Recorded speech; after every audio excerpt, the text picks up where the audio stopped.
قیامت سے پہلے کچھ عظیم واقعات اور بھی ہوں گے، تو ہم براہ راست یہ کہ قیامت کے واقعات کے اوپر جاتے، برزخی زندگی کے بعد ایک واقعہ ایک اور پیش آئے گا جس میں ہم مرنے کے بعد بھی شریک ہو جائیں گے. آج ہمیں اس کا تذکرہ کرنا ہے. جہان در انتظار عدالت، عدالت در انتظار مہدی.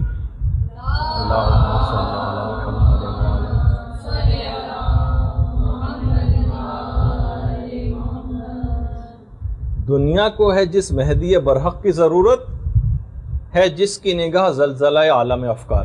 علامہ اقبال بھی کہہ کے گئے، اور کبھی جس کو لوگ کسی اور طور پر سمجھتے ہیں وہ خود امام ہی کے لیے وہ شعر ہے کہ کبھی ہے حقیقت منتظر نظر آ لباس مجاز میں، کہ ہزاروں سجدے تڑپ رہے ہیں میری جبین نیاز میں. امام زمانہ کے لیے شعر کہا علامہ اقبال نے. زمانہ بہت تیزی کے ساتھ امام کے ظہور کبریٰ کی طرف بڑھ رہا ہے. اکثر علماء کے نزدیک تو امام کا ظہور صغریٰ ہو چکا ہے اور امام کچھ لوگوں کے لیے ظاہر ہو چکے ہیں، اور جس کی ہم تفصیل میں تو ابھی نہیں جائیں گے. دیکھیے بعض اوقات ایسا ہوتا تھا کہ ایک زمانہ تھا کہ 50 سال 60 سال 70 سال گزر جاتے تھے اور امام زمانہ کے ظہور کی کوئی ایک مشکل سے نشانی پوری ہوتی تھی. پچھلے 6 ماہ سے 8 ماہ کے عرصے میں ظہور کی 70 سے زائد نشانیاں پوری ہوئیں. اس پچھلے جن علماء نے کام کیا اس موضوع پر، وہ فرماتے ہیں اس پچھلے 6 سے 8 مہینے کے اندر 70 سے زائد نشانیاں پوری ہوئی ہیں ظہور کی. لیکن علماء کا یہ کہنا کہ اگر ہم ان نشانیوں کو ہی بتانے بیٹھیں تو عام طور پر اس ایک زمانے میں بہت بتائی بھی گئی ہیں اور بتائی جانی بھی چاہیے، کوئی ایسی برائی کی بات تو نہیں. البتہ کچھ علماء کا یہ بھی کہنا ہے کہ لوگوں کو فقط نشانیاں اور علامتیں بتاتے رہنا یہ گویا ان کو زہر دینے کے مترادف. لوگ بیٹھتے ہیں کاغذ اور قلم لے کے کہ ابھی تو فلاں نشانیاں پوری ہونے باقی ہیں، لیکن اب تو جو بن رہی ہے شاید ہی سوائے چند ایک حتمی علامات کے تقریباً ساری علامتیں پوری ہو چکی ہیں. صرف 6-7 حتمی علامتیں باقی رہ گئی ہیں جو ظہور سے کچھ ہی عرصے پہلے ظاہر ہوں گی، ابھی جن کا تذکرہ ہم کرنے بھی والے ہیں. تو علماء کہتے ہیں کہ زہر دینے کے مترادف ہے اس بات کو، لوگوں کو علامتیں بتانا. لوگ یہ سوچتے ہیں کہ ابھی تو امام کے آنے میں بہت ٹائم، اور غفلت کا شکار ہو جاتے ہیں.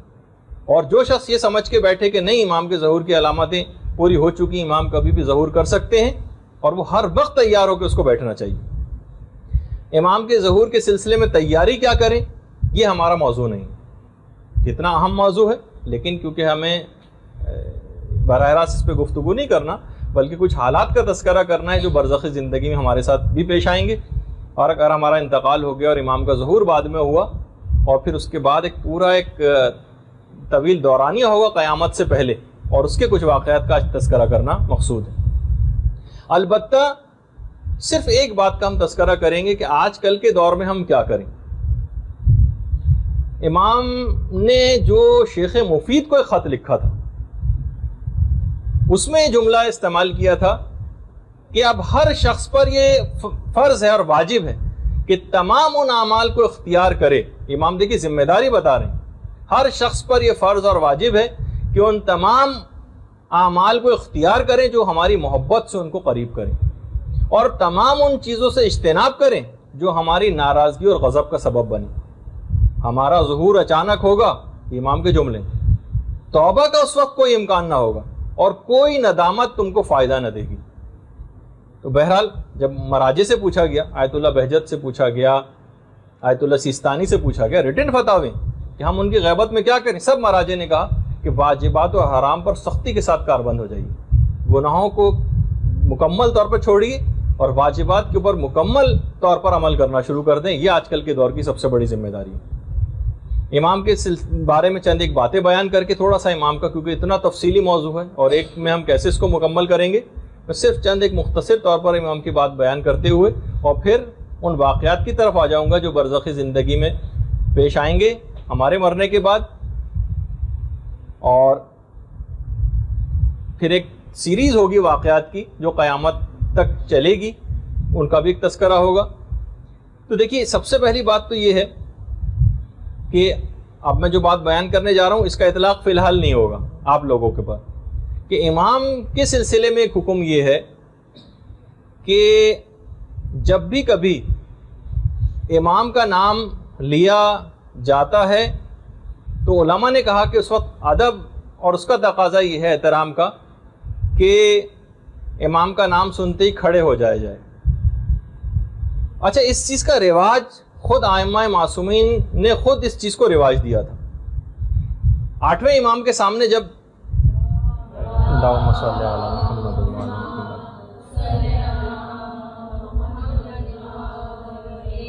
حضرت قائم کا تذکرہ آیا تو امام کھڑے ہو گئے, اپنے ہاتھ کو سر پر رکھا اور کہا اللہم عجل فرجہ وسہل مخرجہ, پروردگار ان کا ظہور جلد فرما اور ان کے ظہور کو ہم پر آسان بھی فرما. آیت اللہ طالقانی نے ایک جملہ کہا ہے, فرماتے ہیں کہ یہ جو امام کا نام سن کر کھڑے ہو جانے کا جو حکم ہے یہ فقط احترام کے لیے نہیں ہے, فقط احترام کے لیے نہیں ہے, کیونکہ اس احترام میں تو تمام معصومین برابر کے شریک ہیں. اس میں تو پیغمبر اسلام بدرجہ اولیٰ جو امام زمانہ سے بھی یقیناً افضل ہے وہ شریک ہے, تو ان کا نام سن کر لیکن یہ حکم نہیں, تو امام زمانہ کا نام سن کے کیوں کھڑا ہوا جائے. فرمایا کہ اس کے معنی یہ ہیں کہ گویا کھڑا ہونے والا شخص یہ اعلان کرتا ہے کہ امام آپ کے قیام میں ہر ممکن مدد کے لیے آمادہ ہوں, اور میں گویا یہ اعلان کر رہا ہوں کہ میں آپ کی نصرت کے لیے ہر ممکن طور پر تیار ہوں, اور خالی زبانی طور پر ہی نہیں, میں عملی طور پر بھی تمام اقدامات کرنے کو تیار ہوں. اپنے کھڑا ہو کے گویا وہ اعلان کرتا ہے. تو خالی یہ ہم زبانی قلابے ہم کو نہیں ملانے چاہیے امام زمانہ کی ظہور کے لیے, اور صرف زیارتیں پڑھ رہے ہیں اور امام ہم آپ کے لیے بے چین ہیں اور آنکھیں آپ کو تلاش کر رہی ہیں, لیکن کرا کچھ بھی نہیں رہے امام کے لیے, امام کے مشن کے لیے کوئی کام ہی نہیں ہو رہا, ان کے آگے بڑھ کر کچھ ان کی ظہور کی راہ کو ہموار نہیں کیا جا رہا. امام کو کتنے ایسے لوگوں کی ضرورت ہوگی عالمی حکومت کے قیام کے لیے جو علم رکھنے والے ہوں گے, صاحب معرفت ہوں گے, اور فاسق و فاجر و بدکار تو نعوذ باللہ نہیں ہوں گے کہ امام ان کو مختلف عہدوں پر فائز کریں گے. ایسے افراد کی امام کو ضرورت ہوگی جو علم بھی رکھتے ہوں اور عادل بھی ہوں, گناہوں سے بھی بچتے ہوں. ایسے افراد کی تعداد میں اضافہ کر کے امام کو گویا مہیا کرنے والی بات ہے. یہ اسی وقت ممکن ہوگا کیونکہ علم اگر تقوی کوئی انسان حاصل کرنے کی کوشش کرے, علم اس کے پاس نہ ہو تو وہ گمراہی کی طرف بہت آسانی کے ساتھ جا سکتا ہے. علم کو پھیلانا معاشرے کے اندر ایک بہت بڑی ضرورت ہے جو امام زمانہ کے ظہور کے اندر مددگار ثابت ہوگی. اچھا پھر اس کے بعد کہ کیا امام کا نام لیا جا سکتا ہے. پہلے تو میں امام کا نام سب کو پتا ہے کہ پیغمبر اسلام کے ہم نام ہیں امام زمانہ. باقاعدہ مستدرک الوسائل میں جملہ روایت ہے کہ جو بھی قائم کے قیام سے پہلے ان کا نام لے گا گویا وہ ان کا منکر ہوگا. یعنی امام کا نام لینا ان کی قیام سے پہلے وہ ان کا منکر شمار ہوگا. آیت اللہ سیستانی نے بھی احتیاط مستحب کے خلاف قرار دیا ہے امام زمانہ کے نام لینے کو. لیکن بہرحال جب ہمارے امام علی نقی علیہ الصلوۃ والسلام سے بھی یہ بات پوچھی گئی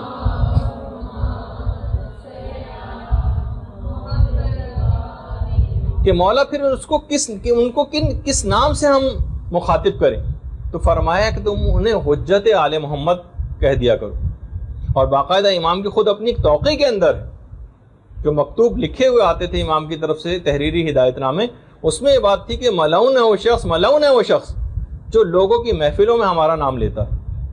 اچھا کچھ روایات میں اتنی سختی آئی ہے کہ امام کا نام نہ لیا جائے, کچھ روایتوں میں جواز کا تذکرہ بھی آیا ہے, یعنی جائز ہے امام کا نام لینا. اب اگر حرمت اور جواز کی روایتوں کو جمع کیا جائے تو نتیجہ علماء نے نکالا کہ مقام تقیہ میں امام کا نام لینا یہ جائز نہیں. شیخ حر عاملی نے وسائل الشیعہ کے اندر کہا فرماتے ہیں کہ اگر کیونکہ ہمارا دور اس طرح کا دور ہے کہ اس میں اب ویسا تقیہ نہیں رہا جیسے کہ پہلے زمانے میں ہوا کرتا تھا, تو اب امام کا نام لینے کی اجازت ہے. جب بھی تمام علماء موجودہ علماء کہتے ہیں امام کا نام آج کل کے دور میں لینے کی کوئی ممانعت نہیں ہے. اچھا پھر کیا امام کسی کو دکھائی دیتے ہیں؟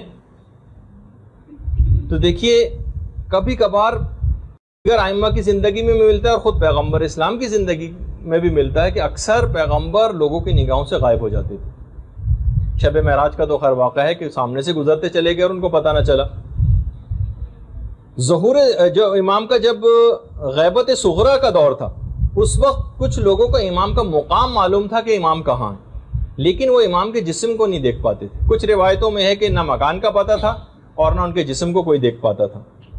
اور یہ جو ایک دماغ میں تصور ہے کہ جو نوابین اربعہ تھے, جو 4 امام کے جو نائبین گزرے ہیں, ان کو امام کی جگہ کا تو پتہ تھا کہ امام کی رہائش گاہ کہاں ہے, لیکن وہ بھی امام کو دیکھ نہیں پاتے تھے. امام زمانہ کے متعلق جب یہ بات ہے کہ امام پیدائش کے دن سے غیبت میں. اچھا, بعض اوقات دیکھیے یہ بھی ہوتا ہے, اور یہ جیسے کہ آج کل ہے بھی, کہ غیبت کبریٰ میں امام کا جسم بھی غائب ہے, نہ ان کی جگہ کا کسی کو پتا ہے, نہ امام کو کوئی دیکھ پاتا ہے. البتہ کبھی کبھار امام خود کچھ مخصوص لوگوں کو اپنا دیدار کرا دیتے ہیں, البتہ وہ پھر بھی ان کو پہچان نہیں پاتے. خود چھٹے امام یہ جملہ ارشاد فرماتے ہیں کہ قائم کی جو غیبت ہوگی نا, وہ حضرت یوسف کی غیبت کی طرح سے ہوگی. یعنی دوسرے الفاظ میں اصحاب کہف کی غیبت کی طرح سے نہیں کہ اصحاب کہف تو بس غائب ہو گئے, غار میں چلے گئے, بیرون دنیا سے ان کا کوئی رابطہ ہی نہیں. کہا کہ حضرت یوسف کی غیبت کی طرح سے حضرت قائم کی غیبت ہے, کہ اتنے عرصہ سالوں ساتھ رہنے کے باوجود بھی حضرت یوسف کے بھائی جب حضرت یوسف سے ملے تھے تو ان کو پہچان نہ پائے تھے, اگرچہ حضرت یوسف سامنے ہی موجود تھے. کچھ پتہ نہیں کہ امام زمانہ لوگوں سے ملتے ہوں, ان کے ساتھ رہتے ہوں, لیکن ان کو پتہ ہی نہیں چل پاتا کہ یہ ہے امام زمانہ. اچھا, اسی طریقے سے البتہ بہت سے آج کل گمراہ لوگ اس بات کا دعویٰ کرنے لگے, اور یہ دعویٰ کرنے والے بہت بڑھتے چلے جا رہے ہیں. کتنے ایسے افراد سے تو میں ذاتی طور پہ ملا ہوں جو اس بات کا دعویٰ کر رہے ہیں کہ ہماری امام زمانہ سے ملاقات ہوتی ہے, ہمیں دکھائی دیتے ہیں, ہم سے ملتے ہیں, وغیرہ وغیرہ. اچھا, امام رہتے کہاں ہیں؟ میں چند ایک صرف باتوں کا تذکرہ کر کے پھر اس کے اوپر آ جاؤں گا اپنے موضوع پر. دیکھیے, غیبت کبریٰ میں امام کے رہنے کی کوئی خاص مخصوص جگہ نہیں. امام کسی بھی شہر میں یا علاقے میں مستقل رہائش اختیار نہیں کرتے, اور امام نسبتاً غیر معروف رہ کر زندگی کو بسر کرتے ہیں. البتہ چند جگہ تو مسلم ہے کہ جہاں پر امام زمانہ پہنچے ہیں یا پہنچتے ہیں, جاتے ہیں. مکے میں, مدینے میں, نجف میں, کوفہ میں, کربلا میں, سامرہ میں, کاظمین میں, مشہد میں, قم میں, بغداد میں. یہ تو امام زمانہ لازمی طور پر ان جگہوں پر تو جاتے رہے ہیں, اور انشاءاللہ جاتے رہتے ہیں, جاتے رہیں گے. البتہ کچھ امام کی ذرا مخصوص نشست گاہیں بھی ہیں. مسجد جمکران ہے, مسجد کوفہ ہے, نجف کا جو وادی السلام ہے اس میں جو مقام صاحب الامر ہے وہ امام کی مخصوص نشست گاہوں میں سے ہے. اس طرح حلہ میں مقام صاحب الامر ہے, وہ ہے. اچھا, ایک چیز اور اس میں بتا دی جائے, لوگوں کے دماغ میں ایک سوال ابھرتا ہے کہ آخر امام جو ایک زندگی بسر کرتے ہیں تو امام کی جو ضروریات ہیں یہ کہاں سے, اور امام کے جو اخراجات ہوتے ہوں گے وہ کہاں سے پورے ہوتے ہیں؟ کیا امام ایک عام انسان کی طرح سے اپنی ضروریات کو پورا کرتے ہیں, دنیاوی ذرائع اختیار کرتے ہیں, یا خدا کی طرف سے الگ سے معجزانہ طور پر کوئی سہولت ان کو حاصل؟ تو علماء نے کہا کہ ممکن ہے کہ دونوں طرح سے ہو. امام بالکل ایک عام طور پر ہی اس دنیا میں زندگی بسر کرتے ہوں, اور یہ بھی ممکن ہے کہ حضرت مریم کی طرح سے غیب سے ان کو بھی اس طرح سے رزق ملتا ہو, تو کیا تعجب کی بات ہے. البتہ امام کی رہائش گاہ کے متعلق جزیرے خضرہ والی روایت جو ہے, جس کو لوگ آج کل برمودا ٹرائنگل کو قرار دیتے ہیں, وہ بالکل ایک افسانہ اور من گھڑت چیز ہے.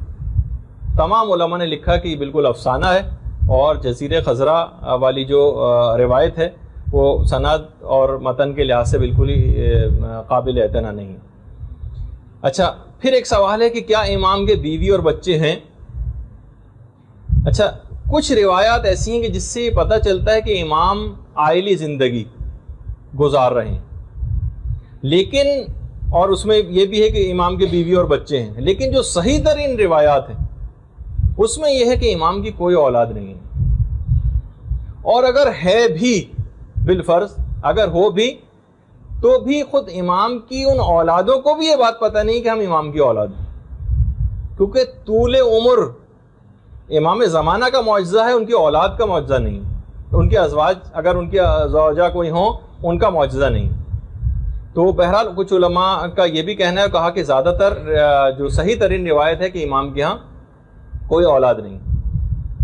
اچھا کچھ روایتوں میں یہ پتہ چلتا ہے کہ ان کے ہاں اولاد ہے، بلکہ ایک کتاب لکھی بھی گئی ہے امام زمانہ کے بیٹوں کے حالات پر، میرے پاس بھی فارسی میں ہے، البتہ یہ کہ بہرحال علماء نے کہا کہ جو روایات اس سلسلے میں ہیں وہ اتنی صحیح نہیں ہیں، کہ کوئی صحیح ترین اوتھینٹک روایات کے اندر امام کی اولادوں کا کوئی تذکرہ نہیں۔ شیخ طوسی نے کتاب الغیبت میں مفضل ابن عمر سے چھٹے امام سے روایت ایک نقل کی۔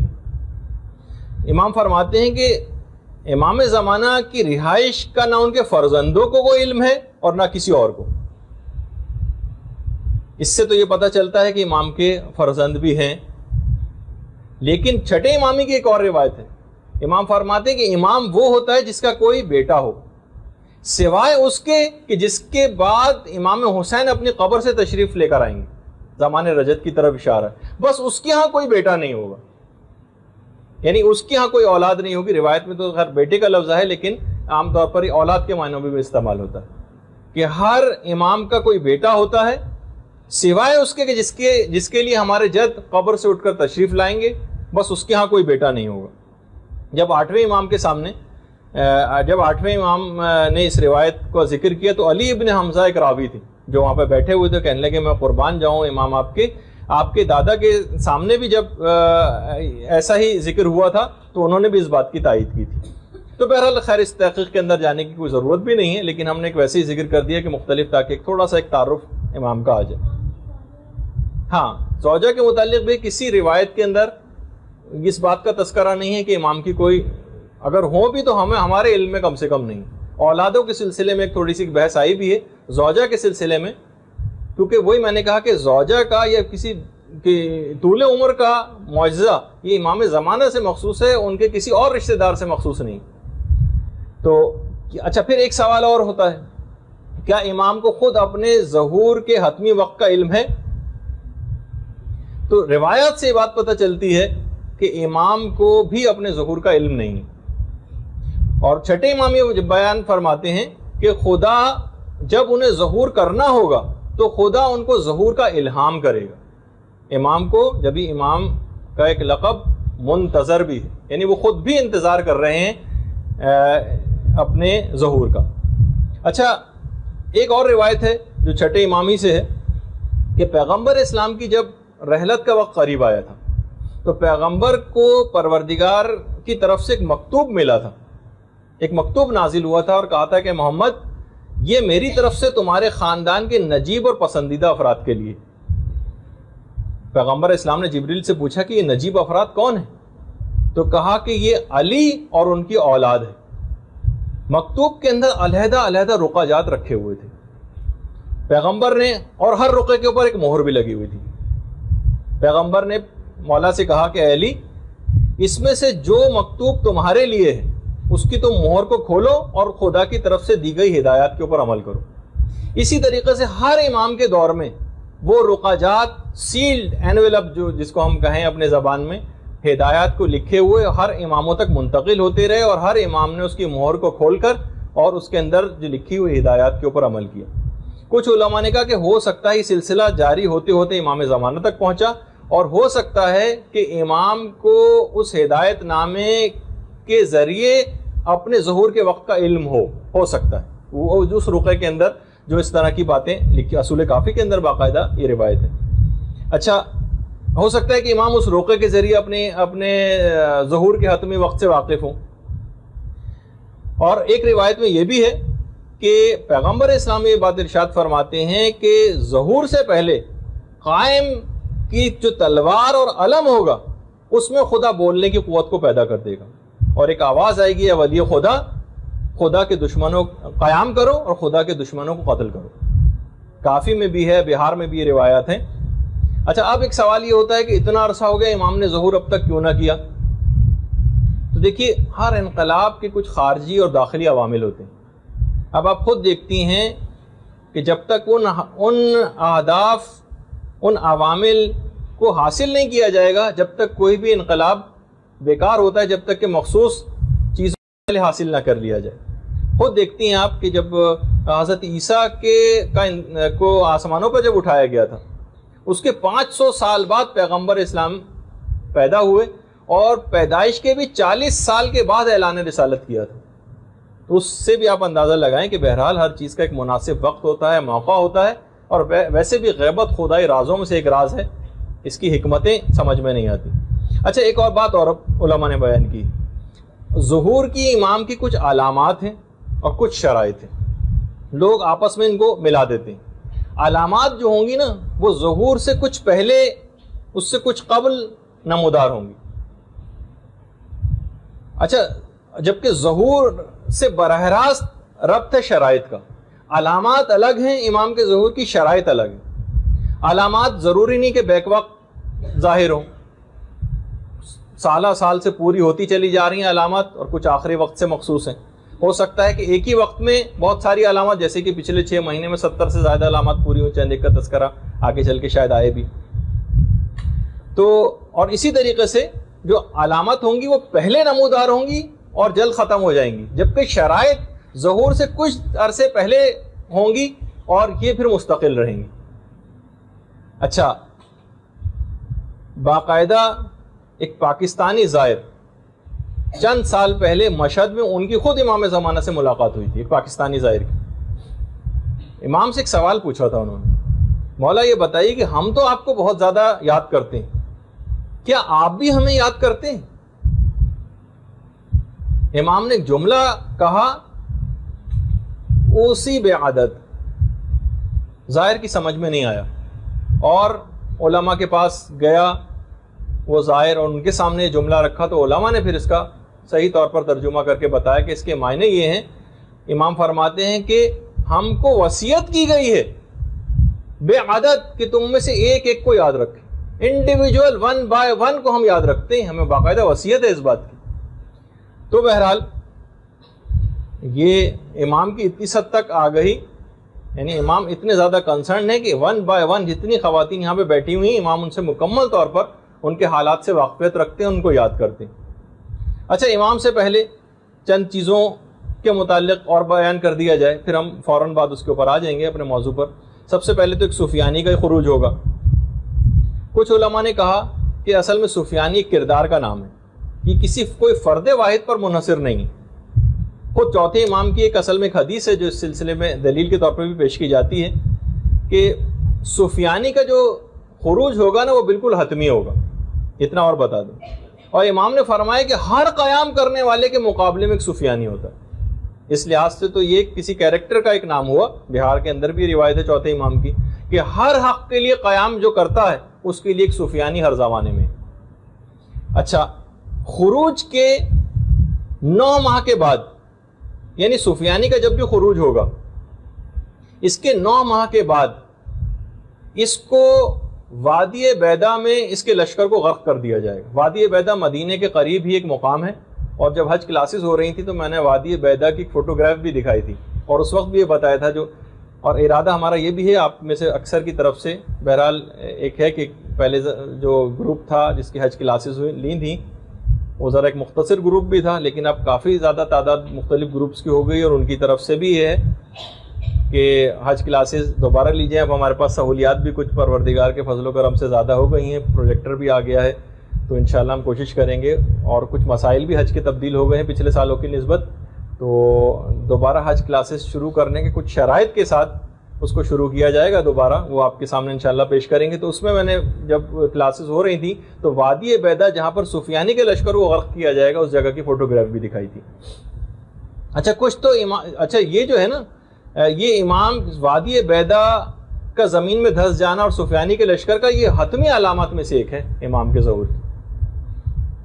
اچھا، اسی طریقے سے نفس زکیہ ہے، نفس زکیہ کی شہادت، یہ کوئی مخلص مومن ہوں گے جو نفس زکیہ کے نام سے جن کو کہا ہے کہ جو دین خدا کے جتنے انحرافات ہیں، یعنی دین جن انحرافوں کا شکار ہو چکا ہے اس کے لیے وہ خروج کریں گے اور اس کے بعد قتل کر دیے جائیں گے، اور یہ اتنی کوئی پرومیننٹ شخصیت ہوں گے، علماء نے کہا کہ روایت میں جملہ ملتا ہے کہ مومنین ان کی شہادت سے بہت رنج محسوس کریں گے۔ اس کا مطلب ہے کوئی غیر معروف ایسے آدمی نہیں ہوں گے، کوئی بہت معروف ہوں گے اور ان کی شہادت واقع ہوگی۔ اسی طریقے سے سید حسنی کی آمد بھی امام کے قیام سے پہلے، اور اس کے پھر فوراً بعد امام کا ظہور ہوگا، اور سید حسنی امام کو پہچان لیں گے، ان تک پہنچ جائیں گے، اور اس کے بعد لوگوں کو یقین دلانے کے لیے امام سے کچھ دلائل طلب کریں گے، جن کا بھی آگے چل کر تذکرہ بھی ہونے والا ہے، اور پھر امام ان کو قائل کریں گے سید حسنی کو۔ اسی طریقے سے دجال کا دیکھیں میں کتنی تیزی سے گزر رہا ہوں، لیکن ان کے اندر بھی بڑی تفصیل ہے، لیکن ہمیں وہ بیان کرنا مقصود نہیں ہے، وہ آپ کتابوں میں پڑھ سکتی ہیں۔ دجال، ویسے تو دجال لغوی اعتبار سے بہت بڑے جھوٹے کو کہا جاتا ہے، فریبی، انگلش یا فرانسیسی میں سے اینٹی کرائسٹ یا دشمن مسیح کے نام سے یاد کیا گیا ہے۔ تو شیخ صدوق نے بھی ایک روایت لکھی ہے کہ یہ جو دجال ہے نا، اصل میں پیغمبر اسلام کی زندگی میں ہی پیدا ہو چکا تھا، اور پیغمبر نے اسے مصلحتاً قتل نہیں کیا تھا تاکہ یہ اس کی رسی کو تھوڑا دراز کیا جائے اور مستقبل میں یہ امام کے دور میں پہنچ جائے اور اس وقت کا دجال ثابت ہو، روایت میں یہ۔ اچھا، یہ ظہور کے ٹھیک 18 دن کے بعد، یہ امام کے ظہور کے ٹھیک 18 دن بعد خروج کرے گا۔ دیکھیے بعض، یہ میں اور بتا دوں کہ اگر میں ظہور دجال کہوں تو وہ بھی صحیح ہم، لیکن امام کے منسوب ہونے کی وجہ سے ظہور کے لفظ کو ذرا ہم نے بہت متبرک سمجھا ہے، اور کوئی حرج بھی نہیں ہے اس کے اندر، لیکن خروج عام طور پر ان لوگوں کے لیے استعمال ہوتا ہے، سفیانی کے لیے، دجال کے لیے، اور امام کے لیے ظہور کا لفظ استعمال ہوتا ہے۔ لیکن اگر ظہور دجال کا بھی لفظ کہیں کہ آپ پڑھ لیں تو وہ بھی کوئی غلط لفظ نہیں۔ یہ ٹھیک 18 دن کے بعد خروج کرے گا یا ظاہر ہوگا، اور اس حد تک یہ تاکیدی امر ہے۔ روایات میں یہ کہ امام کا اگر ظہور ہو جائے اور اس کے ٹھیک 18 دن کے بعد دجال کا ظہور نہ ہو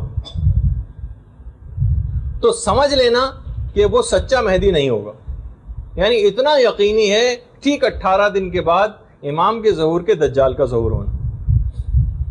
اور یہ بھی روایات میں ہے، جو موجودہ زمانہ بہت تیزی کے ساتھ لگ رہا ہے کہ اس طرف جا رہا ہے، دجال کے ساتھ 70,000 یہودیوں کی ایک فوج ہوگی، یہ ہے۔ اور خروج کے بعد، یہ جب خروج کر لے گا تو دجال کی ٹوٹل عمر خروج کے بعد فقط 40 روز تک ہوگی، اور اس کے بعد ہی حضرت حجت کے ہاتھوں قتل کر دیا جائے گا۔ روایات میں یہ چیز بھی ملتی ہے کہ دجال کے ساتھ خاص طور پر اس نے میوزک کا ایک ایسا انتظام کیا ہوگا کہ لوگ بہت زیادہ مومنین بھی اس کی طرف اٹریکٹ ہوں گے۔ صرف وہ لوگ دجال کے ہاتھوں بچ پائیں گے، اس کے فریب میں نہیں آئیں گے، جو پہلے سے خود کو ان گناہوں سے دور رکھے ہوئے، جو اس دنیا میں بھی گانے نہیں سنتے، جو اس وقت بھی میوزک سے دور رہتے ہیں، تو وہ اس سے محفوظ رہیں گے۔ البتہ ایک دوسرا حل بھی، جو محفوظ نہیں ہے خدا ان کو محفوظ کرے، لیکن بہرحال یہ کہ جو پھر بھی اس میں مبتلا ہیں اور دجال کا بھی آ جائے تو یہ صرف دیکھیے علم کے ذریعے بات پتہ چلے گی، خالی یہ اس کو بھی پھیلایا جائے کہ جس وقت دجال ظہور خروج کرے گا تو جو بھی اس کے شر سے بچنا چاہے گا اس کے لیے روایت میں ایک ہے کہ وہ دجال کی طرف یا تو نگاہ ہی نہ کرے، یا اگر نگاہ کر بھی دے تو سورہ الحمد کا ورد کرنا شروع کر دے، وہ دجال کے فتنے سے بچ جائے گا، یا سورہ الحمد کا ورد کرتے ہوئے دجال کے اوپر جف کرے، تھوک دے، تو وہ بھی اس سے بچ جائے گا۔ یہ طریقہ جو ہے پیغمبر اسلام نے بتایا کہ دجال سے بچنے کا جو طریقہ ہے۔ اچھا، اب علماء نے کہا کہ ہو سکتا ہے کہ یہ دجال کا جو لفظ ہے یہ رمزی ہو۔ دجال اصل میں ہر چالاک و مکار کے لیے بھی دجال کا لفظ استعمال ہو جاتا ہے۔ مغربی تہذیب جو فریبی ایک تہذیب ہے، اس کے لیے بھی دجال کا لفظ ہے۔ اچھا، اسی طریقے سے دیکھیے ایک بات اور بتا دی جائے کہ سفیانی فلسطین سے خروج کرے گا روایت میں۔ اچھا، فلسطین اور اسرائیل یہ تو بالکل ملے ہوئے ہی ہیں، یعنی یہ کہا جائے کہ اسرائیل سے خروج ہوگا۔ سید حسنی کا ایران سے ہوگا، اور امام زمانہ کا مکہ سے ظہور ہوگا۔ اچھا، یہ جو تینوں واقعات ہیں، اللہم صلی علی محمد وعلی محمد، یہ جو تینوں واقعات ہیں، سفیانی کا فلسطین یا اسرائیل سے خروج، سید حسنی کا ایران سے، اور امام کا مکے سے، یہ ایک سال کے اندر اندر واقع ہوں گے۔ ایک سال کے اندر یہ تینوں چیزیں ہوں گی۔ اور یہ بھی ہے، دیکھیے اب تو لگ رہا ہے کہ زمانہ اس جنگ کی طرف جا رہا ہے مسلسل۔ ملتا ہے روایت میں کہ امام زمانہ کا آخری معرکہ رام اللہ میں ہوگا۔ یہ روایات میں رام اللہ جو اس وقت فلسطین کا ایک علاقہ ہے، تو انشاءاللہ اس کی بھی میں کبھی تفصیل بتاؤں گا. امام کے ظہور سے پہلے خاص چیز اور ہے جس میں بہت سی باتیں بھی ہم کو اس لحاظ سے بتانی ہیں جس سے بچنے کے طریقے بھی اس میں آتے ہیں کہ امام کی آمد سے پہلے ایک زوردار دھماکے چیخ کی آواز آئے گی. روایات میں یہ اس وقت کے لیے بھی روایت میں ہدایات ہے. وہ یہ ہے کہ انسان اپنے کھڑکی اور دروازے بالکل گھر کے بند کر لے اور خاص طور پر جو شیشوں جہاں شیشے لگے ہیں اس سے دور ہٹ جائے اور سجدے میں چلا جائے اس چیخ کی دھماکے کی آواز کو سن کر اور ایک جملہ کہے, وہ مسلسل اس کا ورد کرے, سبحان القدوس ربنا القدوس, تو وہ چیخ یا دھماکے کے نقصانات سے محفوظ ہو جائے گا. یہ روایات میں سبحان القدوس ربنا القدوس سجدے میں جائے اور مسلسل اس کو ورد کو پڑھتا رہے. اچھا, وہ اس کے نقصانات سے محفوظ ہو جائے گا. اچھا, پھر اس کے بعد وہ آسمانی آواز آئے گی. دیکھیے میں بہت تفصیل تیزی کے ساتھ جا رہا ہوں. آسمانی آواز آئے گی جبریل کی, جاء الحق وزهق الباطل ان الباطل کان زهوقا, اور اس جبریل کی آواز سن کر لوگوں کے 3 گروہ ہو جائیں گے. ایک گروہ تو فوراً امام کی مدد کے لیے نکل کھڑا ہوگا بغیر کچھ سوچے سمجھے, یعنی اس کو پتا ہوگا ایک مخصوص آواز آئے گی جو ہر شخص اپنی زبان میں سنے گا. معجزانہ طور پر جیسے یہ پہلا قدم اٹھائے گا اس کا اگلا قدم مکے میں ہوگا. یہ پہلا گروہ ہے جو معجزانہ طور پر اس کو ایک بہت بڑی سعادت ملے گی. دوسرا گروہ وہ ہوگا جو اس آواز سے مکمل طور پر متفق تو ہوگا لیکن وہ سوچے گا کہ بھائی ٹھیک ہے امام نے بلایا ہے لیکن بیوی بچوں کی بھی کچھ مصروف کوئی ذمہ داریاں ہیں. یہ دوسرا گروہ ہوگا. اور اس کے بعد پھر ایک اور آواز آئے گی کہ جو کہ شیطان کی آواز ہوگی کہ تمہارے رب نے فلسطین میں ظہور کیا ہے, یہ اسرائیل میں جس کو کہا جائے. اور اس کے بعد پھر ایک اور آواز جبریل کی آئے گی کہ پہلے اس آواز کے اوپر یقین نہ کرنا, یہ جھوٹی آواز ہے. اچھا, اتنا اور بتا دیا جائے کہ باقاعدہ مفضل نے چھٹے امام سے پوچھا بھی تھا کہ مولا یہ بتائیے کہ جب یہ حضرت قائم ظہور کریں گے تو کیا یہ کچھ لوگوں کے ساتھ ہوں گے یا اکیلے ہی آئیں گے؟ تو امام نے ایک جملہ کہا تھا کہ مفضل وہ اکیلے ہی ظہور کریں گے. وہ ظہور سے 1 رات پہلے مکے میں آ جائیں گے اور مکے میں وہ رات تنہا گزاریں گے اور اس کے بعد پھر اگلے دن ان کا ظہور ہوگا. جب امام آئیں گے تو جو سب سے پہلا جملہ استعمال کریں گے, سب سے پہلا جملہ کعبے کی پشت سے پیٹھ لگا کر بیٹھ جائیں گے اور سورہ ہود کی 86ویں آیت پڑھیں گے, بقیت اللہ خیر لکم ان کنتم مؤمنین, اگر تم مومن ہو تو بقیت اللہ تمہارے لیے سب سے بہتر ہے. اس کے بعد امام کی بیعت شروع ہوگی, جو تفصیلات ہیں کہ اس کے بعد جو بھی کوئی امام کو سلام کرے گا وہ السلام علیکہ یا بقیت اللہ کہہ کے سلام کیا کرے گا. امام اس کے بعد پھر جملے ہیں امام کے, امام کہنا شروع کریں گے, خطبہ دیں گے کہ جو کوئی آدم و شیس کو دیکھنے کا خواہش مند ہو وہ دیکھ لے کہ میں ہی آدم و شیس ہوں, جو نوح اور سام کو دیکھنے کا خواہش مند ہو وہ دیکھ لے کہ میں ہی نوح اور سام ہوں, جو ابراہیم و اسماعیل کو دیکھنے کا خواہش مند ہو وہ دیکھ لے کہ میں ہی ابراہیم و اسماعیل ہوں, جو موسیٰ اور یوشع کو دیکھنے کا خواہش مند ہو وہ دیکھ لے کہ میں ہی موسیٰ اور یوشع ہوں, جو محمد مصطفیٰ اور علی مرتضیٰ کو دیکھنا چاہے وہ دیکھ لے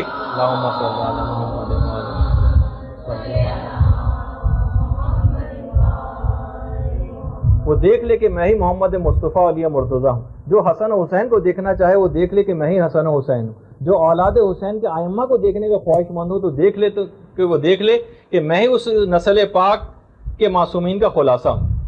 اور اس کے بعد پھر امام کہیں گے کہ میری گفتگو کو توجہ کے ساتھ سنو, میں تم کو ایسی چیزوں کی خبر دوں گا جس سے پہلے تم نے کبھی نہیں سنی ہوگی. اس کے بعد امام آسمانی کتابوں کی تلاوت کرنا شروع کریں گے, آدم و شیس کے صحیفوں کی تلاوت کریں گے, نوح و ابراہیم کے صحیفوں کی تلاوت کریں گے. اس کے بعد امام 4 کتابیں توریت, زبور و انجیل و قرآن کی تلاوت کریں گے. سب سے پہلے جو بیعت امام کی کریں گے وہ حضرت جبرائیل ہوں گے.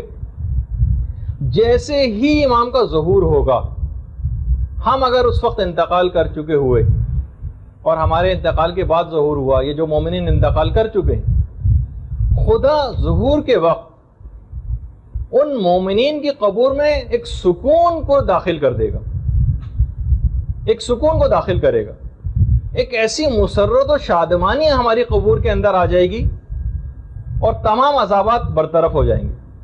قبور میں مومنین ایک دوسرے کی ملاقاتوں کو جائیں گے اور ایک دوسرے کو ظہور حجت کے, حضرت حجت کے ظہور کی مبارکبادیں دیں گے. اس کے بعد یہاں تو یہ ہو رہا ہوگا قبروں میں, ادھر سید حسنی امام کے پاس پہنچ جائیں گے اور کہیں گے کہ اگر آپ امام مہدی ہیں تو پھر رسول کا عصا کہاں ہے؟ رسول کی انگوٹھی کدھر ہے؟ رسول کا لباس کہاں ہے؟ رسول کی جو زرہ جس کا نام فاضل تھا وہ کدھر ہے؟ رسول کا امامہ جس کا نام صحاب تھا وہ کہاں ہے؟ یربو نام کا رسول کا ایک گھوڑا، یہ رے بے واو عین، وہ کدھر ہے؟ غصبہ نام کا ناقہ رسول کا وہ کدھر ہے؟ دلدل جو رسول کا خچر تھا وہ کہاں ہے؟ اور یافور نام کا رسول کا جو حمار تھا وہ کدھر ہے؟ رسول کا گھوڑا براق کہاں ہے؟ اور علی کے ہاتھ کا جمع ہوا قرآن کدھر ہے؟ امام سارے ثبوت سید حسنی کے سامنے پیش کر دیں گے۔ اچھا، امام اس وقت عصائے رسول کو زمین پر ماریں گے، دیکھیے میں تیزی کے ساتھ جا رہا ہوں اس میں، اور اس میں سے ایک پودا نمودار ہوگا جو دیکھتے ہی دیکھتے پھلدار درخت میں تبدیل ہو جائے گا۔ پھر اس کے بعد رسول اللہ کا جو علم ہے، جو جنگ بدر میں بھی تھا اور اس کے بعد جنگ جمل 2 دفعہ وہ علم کھلا ہے خالی، اس کے بعد امام اس علم کو پیش کریں گے اور کہیں گے تم اپنا تعارف کراؤ۔ اب علم اپنا تعارف کرانا شروع کرے گا، میں رسول کے حقیقی اور سچے جانشین کے ہاتھ میں ہوں۔ اس کے بعد امام ذوالفقار کو پیش کریں گے، ذوالفقار سے بھی آواز ہے کہ میں اس کے سچے جانشین کے ہاتھ میں ہوں۔ پھر اس کے بعد روایت میں ہے کہ ایک روایت میں کہ امام مہدی یہ کام کریں گے، ایک میں ہے کہ سید حسنی یہ کام کریں گے کہ عصائے موسیٰ کو اٹھا کر زمین پہ ماریں گے اور اسی وقت 12 چشمے پھوٹ پڑیں گے۔ ان 12 چشموں کی بھی خاص وجہ ہوگی کہ اس وقت اعلان بھی کر دیا جائے گا کہ جو شخص بھی امام کے ظہور کے بعد امام کے پاس پہنچنے والا ہوگا اس سے کہا جائے گا کھانے اور پینے کا کوئی سامان لانے کی ضرورت نہیں ہے، عصائے موسیٰ کے ذریعے جو چشمے پھوٹیں گے اور کھانے لوگ سیراب بھی اسی سے ہوں گے اور اپنی غذائی ضروریات بھی اس سے پوری کریں گے، ایک پوری تفصیل ہے روایت میں۔ اس کے بعد انگشتری سلیمان امام وہ پیش کریں گے کہ جب حضرت سلیمان کی وہ انگوٹھی جب حضرت سلیمان پہن لیتے تھے تو تمام پرندے اور جانور ان کے گرد جمع ہو جاتے، اپنے اپنے مسائل پیش کرتے تھے، ان کی زبان میں حضرت سلیمان ان کے جوابات دیتے تھے۔ امام بھی اسی چیز کو دہرائیں گے اور وہ انگوٹھی پہن لیں گے، پرندے سارے جمع ہو جائیں گے، امام ان کو ان کی زبان میں جواب دیں گے۔ اس کے بعد سید حسنی کہیں گے وہ رسول اللہ کی زرہ کہاں ہے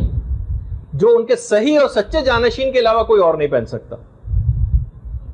امام وہ زرہ پیش کریں گے اور سید حسنی سے کہیں گے تم اس کو پہنو۔ سید حسنی لرز جائیں گے، نہیں میں اس زرہ کو نہیں پہن سکتا۔ امام اصرار کریں گے کہ نہیں تم پہنو اس کو، جب وہ پہنیں گے تو ان کے جسم پہ فٹ نہیں آئے گی۔ امام سید حسنی کی فوج کے سامنے اس وقت اس چیلنج کے طور پر اس زرہ کو پیش کریں گے، سب پہن کے فوجی پہن کے اس کو دیکھیں گے، لیکن کسی کے جسم کے اوپر وہ زرہ فٹ نہیں آئے گی، یہاں تک کہ امام پھر اس زرہ کو خود پہنیں گے اور ان کے جسم پر مکمل طور پر وہ زرہ فٹ ہو جائے گی۔ سید حسنی اپنی تمام تر فوج کے ساتھ اس وقت امام کی بیعت کر لیں گے۔ اچھا، اس وقت جب امام کی بیعت ہوگی تو اس وقت اور کون کون بیعت کے لیے آئے گا؟ کہا روایات میں ہے کہ 30,313 فرشتے بھی بیعت کے لیے اس وقت پہنچ جائیں گے۔ کچھ اس میں فرشتے وہ ہوں گے ان 30,313 میں سے جو حضرت نوح کی کشتی میں ان کے ساتھ تھے، کچھ فرشتے وہ ہوں گے جو حضرت ابراہیم کو جب آگ میں پھینکا جا رہا تھا اس وقت ان کے ساتھ تھے، کچھ وہ فرشتے ہوں گے جو حضرت موسیٰ کے ساتھ اس وقت تھے کہ جب حضرت موسیٰ کے لیے دریا کو پھاڑا جا رہا تھا، اور کچھ حضرت عیسیٰ کے ساتھ وہ فرشتے تھے کہ جب حضرت عیسیٰ کو آسمانوں پر بلند کیا جا رہا تھا، اور 4,000 فرشتے نشان زدہ ہوں گے، مارکڈ بالکل، اور 1,000 فرشتے اور ان کے ساتھ نازل ہوں گے۔ 313 فرشتے وہ ہوں گے جو جنگ بدر میں پیغمبر اسلام کی نصرت کے لیے نازل ہوئے تھے، اور 4,000 فرشتے وہ ہوں گے جو امام حسین کی مدد کے لیے کربلا میں تشریف لائے تھے، اور لیکن امام نے ان کو جنگ کی اجازت نہیں دی تھی اور وہ پھر واپس نہیں گئے تھے۔ یہ فرشتے اس کے بعد پھر واپس آسمانوں میں نہیں گئے، امام کی شہادت کے بعد ان کی قبر کے ارد گرد ہی گریہ کونا ہے، بال پریشان ہیں، غبار آلود ہیں، اور یہ قیامت تک ان کا ایک سربراہ ہے ان فرشتوں کا جس کا نام منصور ہے۔ یہ جو بھی زائر کربلا جاتا ہے یہ تمام فرشتے اس کے استقبال کے لیے جاتے ہیں، جب زائر وہاں سے ودا ہونے لگتا ہے کربلا سے اس کو ودا کے لیے آتے ہیں، جب کوئی زائر بیمار ہو جاتا ہے تو اس کی عیادت کے لیے جاتے ہیں، اگر کوئی زائر انتقال کر جاتا ہے تو اس کی نماز جنازہ پڑھنے اور اس کے استغفار کے لیے آتے ہیں۔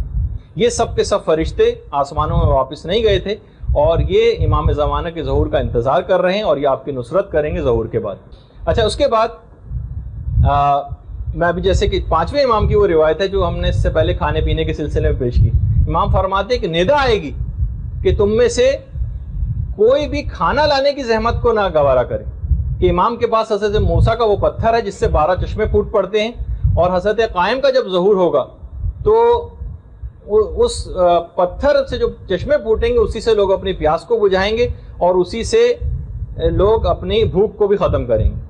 اچھا امام کے پاس جو اسلحہ ہوگا جس کے متعلق بہت زیادہ سوال پوچھے جاتے ہیں, بالکل جدید قسم کا اسلحہ ہوگا اور امام کی کئی طرح سے امداد ہوگی. خاص طور پر جو چھٹے امام نے کہا کہ ہمارے قائم کا جو روب و دبدبہ ہوگا نا وہ ایک ایسی دہشت اور روب ہوگا کہ جو لوگوں کے دلوں پہ خدا قائم کر دے گا. آج بھی ہم دیکھتے ہیں کہ حزب اللہ کا کیسا روب اور دبدبہ ہے, حالانکہ اتنی چھوٹی سی جماعت, لیکن اس کے باوجود امام کے متعلق ہے کہ ان کا ایک ایسا روب اور دبدبہ ہوگا. اور باقاعدہ خود مولا کی بھی حدیث ہے کہ ملائکہ, جنات اور مخلص مومنین کے ذریعے شیعوں اور مخلص شیعوں کے ذریعے امام مہدی کی مدد کی جائے گی. اور امام فرماتے ہیں کہ ان کا جو روب اور دبدبہ ہوگا وہ 1 ماہ پہلے اور 1 ماہ بعد تک حرکت کرتا رہے گا.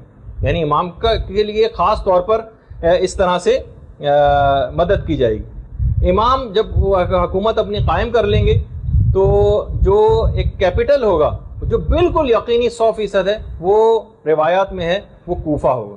امام کوفے کو اپنا کیپٹل بنائیں گے. خود یہ چھٹے امام کی روایت ہے کہ کوفہ امام کا دارالخلافہ ہوگا.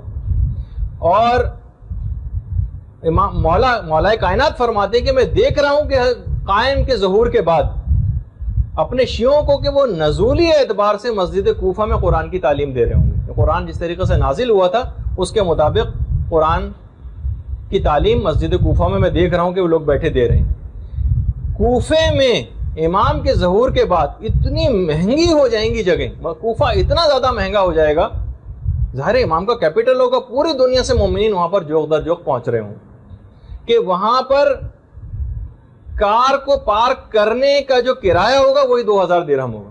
یہ تو میں نے اپنے الفاظ میں کہا, ورنہ روایت میں جملہ یہ ہے کہ ایک بھیڑ کے بیٹھنے کی جگہ 2000 درہم ہوگی. اتنا زیادہ کوفہ مہنگا ہو جائے گا. فرشتوں کی فوجیں کوفے آ رہی ہوں گی اور جا رہی ہوں گی. کوفے کی قیمت زمین آسمان سے باتیں کرنے لگے گی. اچھا کوفے کے متعلق یہ ہے کہ اتنی برکات نازل ہوں گی کہ کوفے میں آ کر جو شخص بھی کھڑا ہو کر دعا کرے گا اسے 1000 کے برابر اجر بھی دیا جائے گا. تو اس لحاظ سے بھی امام کا جو دارالخلافہ ہوگا اس کی بھی بہت تفصیل بیان کی گئی. امام کے کچھ وزیر بھی ہوں گے, کچھ عمال ہوں گے امام کے, کچھ امام کے باقاعدہ مشیر ہوں گے. ان میں کون کون ہوگا؟ ان میں ایک تو حضرت عیسیٰ ہوں گے. حضرت عیسیٰ ہوں گے, 7 اصحاب کہف یہ افراد ہوں گے. یعنی جو 313 کا جو عدد ہے نا امام کے, ان میں پہلے ہی سے 7 اصحاب کہف شامل ہیں 313 میں. حضرت موسیٰ کے وسیع حضرت یوشع ہوں گے. یہ امام کے سارے منسٹرز کے نام ہیں. مومن آل فرعون ہوگا, قرآن میں جس کا تذکرہ ہے مومن آل فرعون کو دوبارہ اٹھایا جائے گا. سلمان فارسی ہوں گے, مالک اشتر ہوں گے, ابو دجانہ انصاری ہوں گے, اور ایک قبیلہ تھا قبیلہ حمدان, ان کے لوگوں کو دوبارہ اٹھایا جائے گا. حضرت عیسیٰ کے متعلق تو یہ کہ حضرت عیسیٰ کہیں گے مجھے آپ کا وزیر بنا کے بھیجا گیا ہے. حضرت عیسیٰ کا یہ جملہ ہوگا. امام کی جو فوج کے سالار ہوں گے ان میں ایک تو شعیب بن صالح ہوں گے جو اللہ کے ایک نبی ہیں, اور اس کے علاوہ چھٹے امام کے فرزند حضرت اسماعیل بھی ہوں گے. روایات میں ایک یہ بھی ہے کہ یہ امام کی فوج کے سالاروں کے اندر یہ لوگ افراد شامل ہیں. اس کے علاوہ حضرت عقیل ہیں, حضرت حارث ہیں, اور چھٹے امام کے جو صحابی مفضل ابن عمر یہ بھی امام کی فوج کے, یہ بھی اس فوج کے اندر شامل ہوں گے. کتنی مدت امام کی حکومت رہے گی؟ کچھ روایات میں 5 سال کا تذکرہ ہے, کچھ میں 7 سال کا ہے, کچھ میں 9 سال کا ہے, کچھ میں 40 سال کا ہے, اور کچھ میں 19 سال کا بھی ہے, اور کچھ میں 309 سال کا تذکرہ بھی. روایات یہ ہیں کہ شب و روز کا دورانیہ امام زمانے کے ظہور کے بعد تبدیل ہو جائے گا, اور 1 سال 10 سال کے برابر ہوگا. اور علماء نے کہا کہ یہ جو امام زمانہ کی جو دور حکومت کی جو مدت ہے اس میں جو اختلاف روایات ہے 5, 7, 9, 19, 40 اور 309 یہ اصل میں ہو سکتا، اس میں جمع بھی ممکن ہے. یعنی مقصد یہ ہے کہ ہو سکتا ہے کہ امام کو تشکیل حکومت کرتے کرتے 5, 7 یا 9 سال لگ جائیں، اور ہو سکتا ہے کہ امام 40 سال میں اپنے اقتدار کو مضبوط کریں، کیونکہ پوری دنیا میں اقتدار کو قائم کرنا ہے جس میں عرصہ درکار ہوگا. اور اس 40 سال کے دور میں جب اقتدار ذرا امام کا مضبوط ہو جائے گا تو امام اس کے نتیجے میں پھر 309 سال تک حکومت کریں. اور علماء نے کہا کہ کیونکہ پوری دنیا کے اوپر امام کی حکومت کو قائم ہونا ہے تو اس میں جو کم مدت کی روایات ہیں وہ ذرا غیر حقیقت پسندانہ محسوس ہوتی ہیں. امید یہی ہے کہ شاید اس کے نتیجے میں پھر 309 سال تک امام زمانہ کی حکومت رہے گی. پھر امام فرماتے ہیں، ابو بصیر سے روایت ہے چھٹے امام سے، کہ جب معاملات مہدی کے ہاتھ میں آ جائیں گے تو خدا پست زمین کو بلند کر دے گا، اور زمین کے پست جو بلند حصے ہیں ان کو پست کر دے گا، یہاں تک کہ دنیا ایک ہتھیلی کی مانند ہو جائے گی. اگر امام نے کہا اگر ہتھیلی پہ تمہارے کوئی بال رکھا ہو تو کیا تم اس کو نہیں دیکھ سکتے؟ اس طرح سے لوگ اس کو دیکھیں گے. بہار الانوار کی 52ویں جلد کے اندر یہ روایت ہے. اور آج بھی باقاعدہ ویب سائٹ ہے گوگل ارتھ کے نام سے، آپ چاہیں تو اس حد تک سیٹلائٹ کے ذریعے جو کیمرے لگے ہوئے ہیں وہ اتنے سینسیٹیو ہے کہ آپ اپنے گھر تک کو لوکیٹ کر سکتی ہیں. تھوڑی سی ویب سائٹ کو ان کی فیس پے کر دیجئے، یہ اس حد تک لوکیٹ کر سکتے ہیں وہ کسی کو بھی، جو عام لوگوں کی دسترس میں کہ کسی بھی جگہ کو دیکھ لینا. یعنی جب عام لوگوں کی دسترس میں اتنی چیز ہے تو امام زمانہ کے دور میں کتنی زیادہ چیز ہوگی. آج لوگ اسی پر حیران ہیں کہ اسرائیل اتنی زیادہ سوفسٹیکیٹڈ، اس کے پاس سب آلات ہیں. وہ تو ان کو یہی حیرانگی ہوتی ہے کہ وہ اس جگہ کو مارک کرتے ہیں، وہاں پہ بمباری کرتے ہیں، پھر کیسے اسی جگہ سے راکٹ کیسے فائر ہوتا ہے یہ سمجھ میں نہیں آتا. تو بہرحال تو امام فرماتے ہیں تو اس طرح سے زوم کر کے چیزوں کو دیکھا جا سکے گا. جیسے کہ روایات میں بھی امام نے کہا کہ دنیا ایک ہتھیلی کی مانند ہو جائے گی، زمین پہ ایک کنارے پہ رہنے والا شخص دوسرے کنارے کو دیکھ سکے گا. اس کے معنی وہی ہیں کہ کوئی ایسی چیزیں اور آلات ہو جائیں گے جو کہ آج ہم کو اس کے مظاہر نظر بھی آ رہے ہیں. آج جتنا مجھے بیان کرنا تھا اس میں سے میں تقریباً فقط 40% بیان کر سکا. والسلام علیکم ورحمۃ اللہ وبرکاتہ.